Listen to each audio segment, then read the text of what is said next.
I'm Amy Petrie-Shaw. I'm the senior minister here. I'm going to do the quick run through the state of the church, the state of the union, the stuff I want you to know. One, year-round stewardship is working. With August, September, October, and November's groups, overall, we're up $8,713. Good for you all. This is awesome. Each of the meetings has been fun in a different way. We've met at different places. We've had cupcakes. We've had an ice cream social. If you haven't been to your group yet, go. They're a blast. We're having fun with these. Two, staffing. Some of you may notice some new faces. This is Hannah Notch. This is Emily Petty. Hannah is our SMES. Social media and executive support specialist. Hannah does the front desk, schedules childcare, handles running our technology, and is there for your questions. She's here Tuesday through Friday, 1 to 5. So if you need to drop something off in the building, it's Hannah you're looking for. Emily is the person who's doing the intercom, making sure our website looks awesome. She's helping to develop our external marketing programs. We're going to be doing some neat marketing this year. The stuff to let people know who we are as you use. So that's Emily. We have an HR committee now. They are assisting, like I said, in evals and in hiring. And so far it is working out beautifully. Temporarily, we do not have a membership coordinator. We removed that position. We're reinvestigating what that job looks like and how many hours we need. A full-time position was too much. And we were finding that we needed skills that we weren't even sure what we needed yet. So we've taken out the position for right now. We're revamping. Membership committee has stepped up. They are really helping. They're helping us re-envision what ushers and greeters and coffee and how we do all the things. We've had like 2 new members sign the book in the last month. We have quite a few more in the pipeline. It's awesome. We've got new people checking us out every week. We're working on the RE program. One thing you all need to know, because we've had discussion about making sure everybody knows things in advance. We've got about 40 children in the program. We've got about 70 adults who have taken 134 spots in adult classes. It makes it tough for us to support a full-time RE coordinator. We've got to get more children in the program. We don't want to have to cut that job down to have time. But we can't keep it at full-time if we don't get some more kids. So if you've got kids, if you've got grandkids, it's time to come back to programming. We're having some exciting curriculum this year. The kids are having a blast with it, and we'd love to see more of the children involved. How is happening this year? We are excited. You know, the alternative class that we had during pandemic was not bad, but it is now. So childcare is back. We're very excited about that. Megan Klee and Bill Paxton are leading our new tech team. Yes, it's awesome. So Bill and Megan have stepped up. They've made an incredible effort. They're working on getting the closets straightened up so we can find all the tech that we do own. It's great. We're loving every minute of this. If you notice any of the rooms downstairs, we have to be down there. You notice one that's full of stuff, that's from our closets. We're still sorting. Don't panic. Beavers. For those of you who don't know, we have been beset by beavers. We have lost about 10 trees. The beavers are wilier than the trapper. He is still working on it. We are trying to figure out more non-lethal ways to remove Mr. and Mrs. Beaver. They've caught 1 beaver, a bunch of possums, and a bunch of raccoons, and relocated them to a friendly neighborhood 50 miles away with no forwarding address. So That's good for us, but we've got to get the last one before they gnaw through that big cottonwood, which if it comes down, it can hurt the building. So we are really seriously anti-beaver at this moment. What do we got coming up? Well, we got some exciting things coming up. We are in full-fledged pursuit of the kitchen remodel. Yes. So we're checking it out, lots of options. Make sure you get informed. Ann Mowry and the kitchen remodel team have made wonderful videos. They've made themselves available. Check it out, get yourself informed. There's lots of options there. The sanctuary room downstairs, we are potentially donating that furniture to an Afghan family who needs it right now. We figured, so if somebody walks down there, the furniture has not been stolen by the raccoons. That family needs it now, and they don't want to stay here in our building. They have other housing, so that made sense to us. Jean McCracken and Sue Huber came up with the idea, and I thought it was wonderful. So if you walk down there and it's empty, that's why it's empty. It's easier for us to buy new furniture.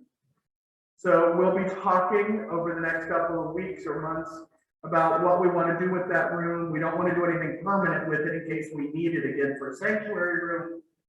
But what do we want to do with it? So be thinking about that. I've got some meetings I'm going to be having probably in January about what else can we bring to the library downstairs. I'm really excited about the potential for adding some stuff down there, making it more usable, making the books more friendly and easier to get to. So I'll be having meetings though to talk about that. We're not doing anything till people have time to weigh in. Two last quick things. We're going to be dedicating Griffin Hall, which you are now sitting in. Yeah, it's going to be awesome. Harvey and Ellen have got some paintings that they're going to be donating to go in here of the Griffins, and we are going to have a dedication, and we're going to be inviting the family. I'm going to be having some meetings coming up again in January about the art gallery, because one of the suggestions that we've come up with is to make it officially the Griffin Art Gallery, and to spend some time recruiting young Black and Indigenous artists and really giving them a shot. In some ways we could back that work and live into our values using our art gallery. If you are interested in helping, we need someone to lead the art gallery. Linda Matthews has stepped down after working for years with this, so I'm looking for a person or persons yet to be named who would like to step up to lead the art gallery. The staff's willing to help with that, but we want the congregation leading that. Those are the official bits for the State of the Union here that I wanted to cover. Okay, can you explain how it is going to have Charlie complete his job while being in California? What are the plans for the future for this position? Good question. So that position, we gave it a trial, working it as a distance position. What we had said was, hey, we'll try it till October, because we knew we needed help getting back in the building. It was not the time to be hiring anybody no matter what, so we give it a shot. We looked at how it was going in October. I talked to the board and we came out of it and said, you know what, this isn't going to work long term. We just can't make it work not having him in the building. It's not that he's not getting his job done. It's not that he's not wonderful. We just need that position to be in the building. It was a nice shot to keep him, but we can't do it. So Charlie knows that. We talked. He's helping me come up with a good exit strategy. We're looking at having him help us find a replacement, helping us figure out what all that person needs to do and how the job should look. He just completed a time study for me this past week so we could have an idea of how the job kind of works. So he's aware, he's working with us. You know, it does mean that if he gets an amazing job offer, he may leave us before we're ready. But otherwise, you know, we'll work it down till we find a replacement, hopefully right at the end of this year. So we've got some time for him to talk to them and we can transition into next church year. And so where's the biggest challenge? The biggest challenge is that we're facing a world that looks like nothing we've ever seen before. Churches all across, and we had a bunch of ministers had a meeting 2 days ago. Churches all across this country are having the same things happen that we have. People made it through the pandemic and realized, hey, I'd rather do church in my pajamas. I enjoy it. I don't want to get up and drive to a meeting. I want to sit at home with a soda. They're having parents and kids that are zoomed out. They can't take one more online meeting. They're having the fact that church is in itself is becoming less relevant to America. And so we struggle. And our biggest struggle is skewing younger. We desperately need new, young, excited members. But to have that, we've got to have programming that's interesting when they get here. What does younger church look like? How does it look different? When might it happen? Does it have to happen on Sunday? I don't know anybody under the age of 30 that's real excited about getting up at 8 a.m. on Sunday morning.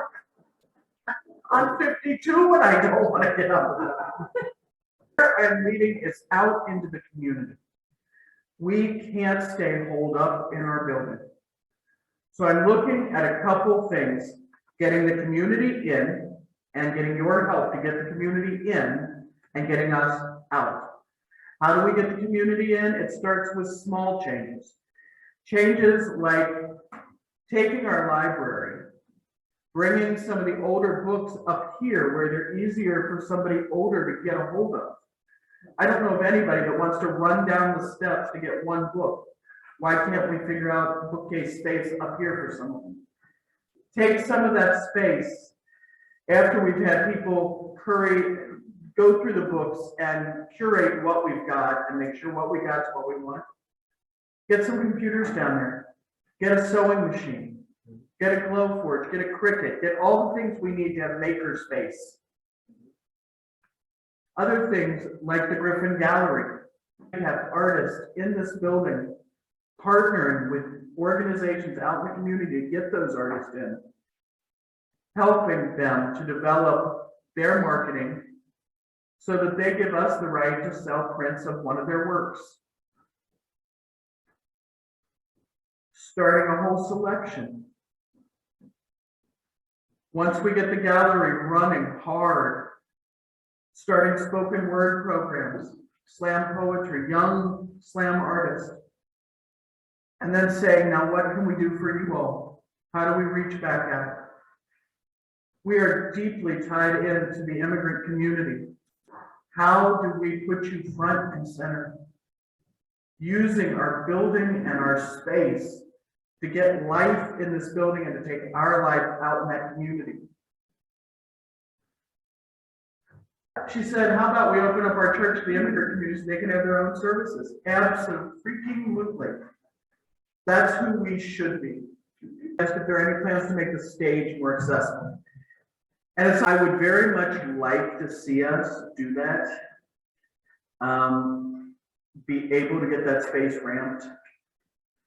Because it is, knowing that I cannot invite a pulpit guest who's in a wheelchair is challenging.